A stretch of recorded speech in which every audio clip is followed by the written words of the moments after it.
Olha. Aí. Eita! Quase pegou nossa orelha, meu. Mas ele tirou com tudo.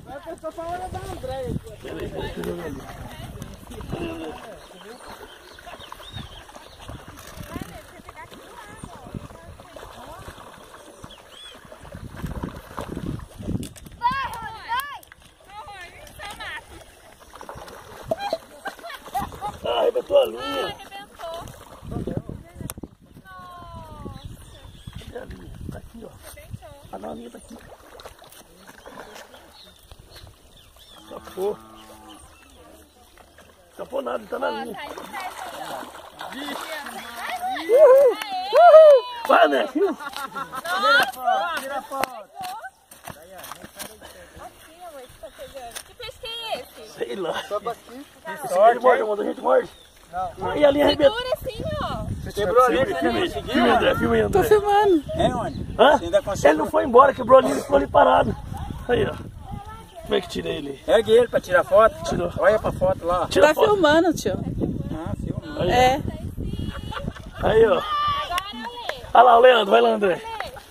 É grande o Vitor. Rapaz, quebrou a linha e não foi embora, não. Nunca a pesca foi tão boa assim. Tá gravando, André? Tá voando. Cuidado que ele te puxa lá dentro, hein? É. Vai, não deixa escapar não.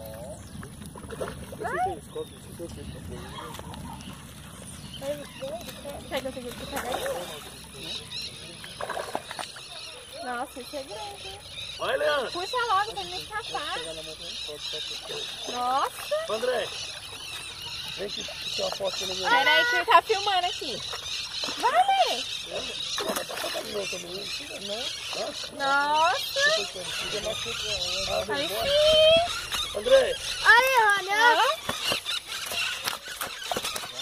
Tadinho. Lê, vai escapar. André, ó.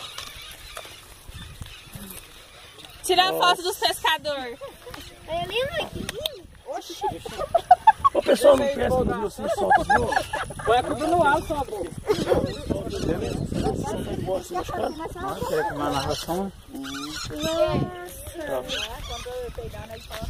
Tá bom, André, senão filma muito.